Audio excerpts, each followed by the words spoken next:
Hey, and welcome back to the channel. Welcome back to the place for the discerning credit card enthusiast. Now, as you've noticed with recent news and events, on my channel, I really don't talk about the things that a lot of other people talk about. I don't tend to follow the trends. I tend to try to go off the beaten path to get you thinking about things from a different perspective. So with this, we're going to be doing that again, and we're going to be discussing credit card endgames. So I'm going to let the kid do her thing, and then we're going to jump right into it. Welcome back to my dad's channel. If you're new here, make sure to click that like button and subscribe, and don't forget to share. So let's face it, in this niche, in this community, the whole thing is, what's the newest card gonna be? What's your next card gonna be? What's the best card for this? How do I climb this ladder? And so on and so forth. That is pretty much canned and packaged up pretty decently. But the fact is that a lot of people do not talk about what happens when I've got every card that I needed to get. What happens when my personal situation is dictated that I don't need to be a part of another ecosystem? What happens when overlap is so bad, now you're hunting for ways to get rid of annual fees because you've reached the end and you don't even realize it? And that's totally possible. Because this being a niche of a niche of a niche, look, I'm a perfect example. I am someone who actually makes credit card content, and the fact is that I can't go 3 months without repeating myself. And it's not because I'm doing anything on purpose, it's just because there is a limited sample size of information that you're gonna be dealing with, especially on a national level. Yeah, you have regional things, but nationally recognized from here all the way to Sitka, Alaska, down through Honolulu and back up to Bangor, Maine, the fact of the matter is there's only so much I can talk about without going over old ground. And with that being considered, then there must be an end in sight. So let's cover 3 things that maybe you may or may not have thought about. Now, once again, this is for the discerning credit card enthusiast, and luckily my core community, which I very much so appreciate, should appreciate this, because this is where you come to find out exactly how to flex this muscle to get the most out of your plastic. So first things first, do you have an end game? Did you get in because you saw someone do a point redemption? Did you get in because you saw someone on YouTube talk about what you can do with credit card points, miles, and cash back?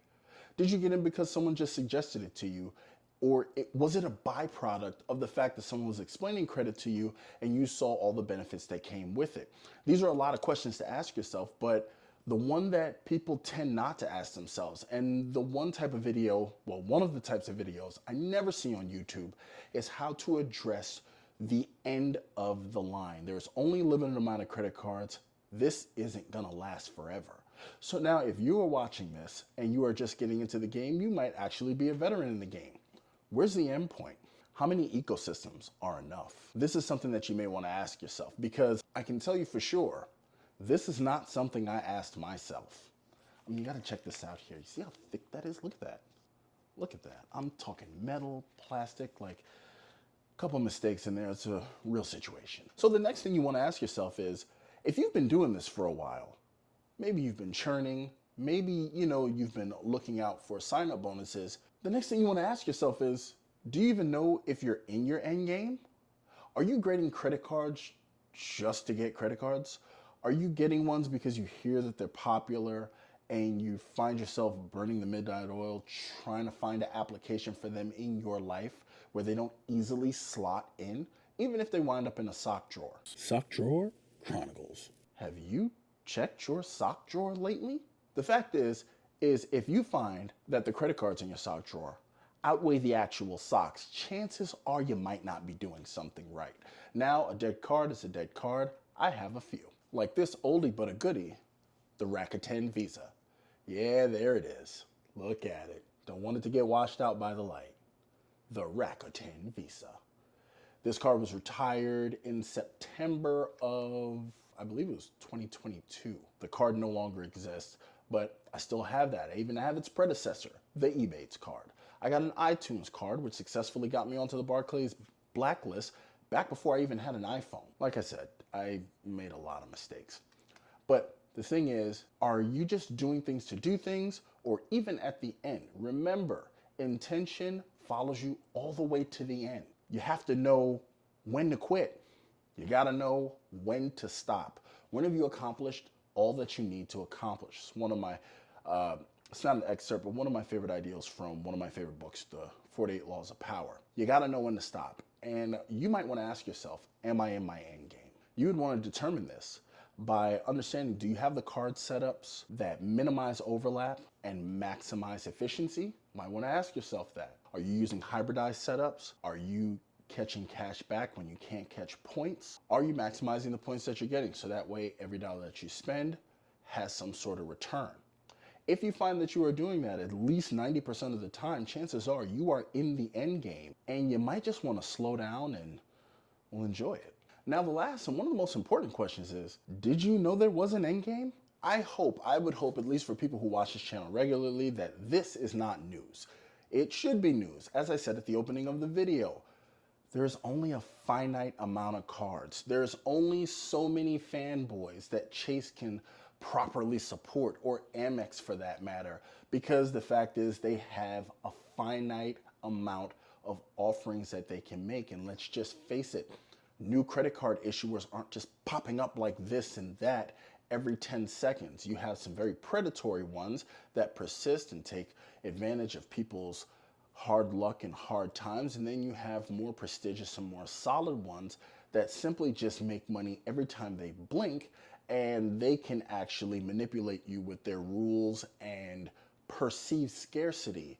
524 rule. But you gotta know, no matter what the marketing says, and the marketing is extremely powerful, there is an end. So I want you to understand that there is an end to all of this. Because honestly, like I said back at the beginning of the video, if I tried to make content without repeating myself, this channel would have been over a long time ago. Really, you can look at the playlist. I have a whole playlist just on the Amex Platinum. So that was just a little something on my mind that I wanted to come out and talk to you guys about. And it's just realizing that where you start, I have 20 plus years of credit history behind me. I have blown up my credit with every sort of explosive that you can think of. I've rebuilt it and then I've blown it up again. It's okay. It's really okay as long as you're learning things as you go along. Now my credit is absolutely outstanding. You've seen the stack of cards that I have, not including the ones that are in my wallet. My holder has been retired because, well, the velocity I have is just a little bit below insane. But the fact is, I understand that there's an end game. I know that I want to travel. I know that I want to utilize my points in such a way that I can take amazing trips. And trust me, I've already started. I've been to some fantastic places with the Player 2. And these are experiences that I never thought I could do before, not realizing that I could do that by optimizing the money that I'm spending anyway. So take these questions and really think about it. What's your end game? Are you in your end game? Did you know there's an end game? And what are you gonna do in your end game? That's one I didn't include before, but that's just something I'll let you ponder on and I won't waste your time. So speaking of end games, we're coming to the end of this video and you already know what that means. You see what's happening on the screen. You can watch that one or you can watch that one.